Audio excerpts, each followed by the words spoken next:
ಮಾಡಿದ್ವಿ ಒಳಗೆ ಜಾರಿಗೊಳಿಸಿ ಅಂತ ಹೇಳಿ ಪಟ್ಟು ಹಿಡಿದಿದ್ದಾರೆ. ಈಗಾಗಲೇ ಹೋರಾಟಕ್ಕೆ ಕೂಡ ಕರೆ ಕೊಟ್ಟಿದ್ದಾರೆ. ಈಗ ಮುಖ್ಯಮಂತ್ರಿಗಳ ನೆಕ್ಸ್ಟ್ ಕ್ಯಾಬಿನೆಟ್ಗೆ ತಗೊಬರ್ತೀವಿ ಮತ್ತೆ ಚರ್ಚೆ ಮಾಡೋಣ ಅಂತ ಹೇಳಿದ್ದಾರೆ. ತಮ್ಮ ಅಭಿಪ್ರಾಯ ಅಂತ? ಇಲ್ಲ, ಕ್ಯಾಬಿನೆಟ್ಗೆ ಚರ್ಚೆ ಆಗುತ್ತೆ. ಕ್ಯಾಬಿನೆಟ್ ಏನು ತೀರ್ಮಾನ ತಗೊಳ್ತಾರೆ ಅದನ್ನು ಕಾದು ನೋಡೋಣ. ಸರ್, ಪ್ರತಿ ಬಾರಿ ಅಧಿವೇಶನ ಕರೆಯೋಕ್ಕೂ ಮೊದಲು ಸರ್ಕಾರದ ನಾಯಕರಿಂದ ಒಗ್ಗಟ್ಟಿನ ಮಂತ್ರ ನಡೀತಾ ಇರೋಂಥದ್ದು. ಈ ಒಂದೆರಡು ಎಕ್ಸಾಂಪಲ್ ಅಂದರೆ, ಒಂದು ಅಧಿವೇಶನಕ್ಕೆ ಮೊದಲು ಬ್ರೇಕ್ಫಾಸ್ಟ್ ಮೀಟಿಂಗ್ ಆಯಿತು. ಈ ಸರಿ ಸಿಎಂ ರವರ ಖಾತೆಯಿಂದ ನಾನು DK ರವರು ಹಾಲು ಜೇನು ಇದ್ದಂಗೆ ಇದ್ದೀವಿ ಅಂತಾರೆ. ಅಧಿವೇಶನದಲ್ಲಿ ವಿಪಕ್ಷಗಳಿಂದ ತಪ್ಪಿಸ್ಕೊಳ್ಳಕ್ಕೆ ಈ ರೀತಿ ಮಾಡ್ತಿದ್ದಾರಾ ಅನ್ನೋದು ಪ್ರಶ್ನೆ ಸರ್. ಇದೆಲ್ಲ ನಡೀತಾ ಇರುತ್ತೆ ಅಂದಿದ್ದೇನು ಹೊಸತೇನಲ್ಲ.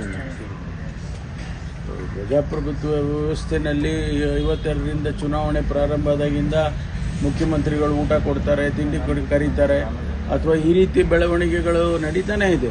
ಹೊಸತೇನಾದರೂ ಇದ್ದರೆ ಹೇಳ್ಬೋದು. ಬೇರೆ ಬೇರೆ ಶೇಪು ತಗೊಳುತ್ತೆ ಅಷ್ಟೇ.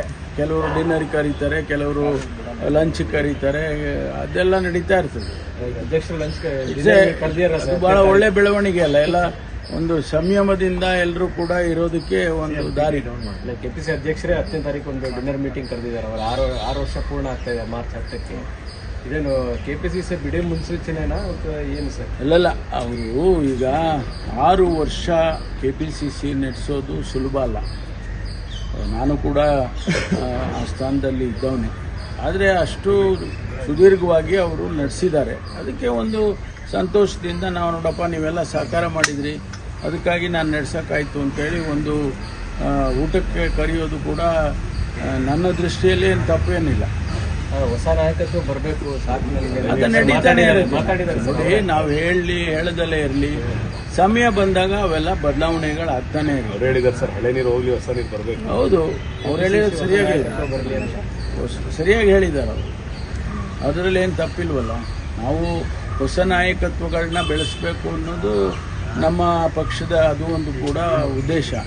ಅದನ್ನು ಮಾಡ್ತಾ ಇರ್ತಾರೆ ಅವಾಗ ಹೋಗಿ. ಒಂದಿಷ್ಟು ಜನ ಶಾಸಕರು ಫಾರಿನ್ ಟ್ರಿಪ್ ಹೋಗಿದ್ರು ಸರ್, ವಾಪಸ್ ಬಂದಿದ್ದಾರೆ. ಅದು ಇನ್ನೂ ಕೂಡ ಕ್ಲಾರಿಟಿ ಇಲ್ಲ. ಕೆಲವು ಜನ ಅಧ್ಯಯನ ಪ್ರವಾಸ ಅಂತಾರೆ, ಕೆಲವರು ಹಾಗಲ್ಲ ಅಂತಾರೆ. ಆಕ್ಚುಲಿ ಏನಿರ್ಬೋದು ಸರ್ ಪ್ರವಾಸ ಅಂತ ಅವ್ರನ್ನೇ ಕೇಳಬೇಕು. ಅವ್ರು ಹೇಳೋದು ನಾನು ಕೇಳಿದ್ರೆ ಸ್ಪೆಕ್ಯುಲೇಷನ್ ಆಗುತ್ತೆ, ಅವ್ರು ಕೇಳಿದ್ರೆ ಕರೆಕ್ಟಾಗಿ ಇನ್ಫಾರ್ಮೇಶನ್ ಸಿಗುತ್ತೆ. ಅವ್ರು ಹೋಗಿದ್ರು, ಆಮೇಲೆ ಏನೇನು ನೋಡ್ಕೊಂಡು ಬಂದರು, ಆಮೇಲೆ ಅದೆಲ್ಲ ಹೇಳ್ತಾರೆ. ಸ್ವಲ್ಪ ಒಬ್ಬೊಬ್ಬರನ್ನೇ ಕೊಂಡಿಸ್ಕೊಂಡು ಕೇಳಿ. ಮತ್ತಷ್ಟು ಸುದ್ದಿಗಳಿಗಾಗಿ ನೋಡ್ತಾ ಇರಿ ಪಬ್ಲಿಕ್ ನ್ಯೂಸ್ 24x7. ಇದು ಸತ್ಯದ ಧ್ವನಿ.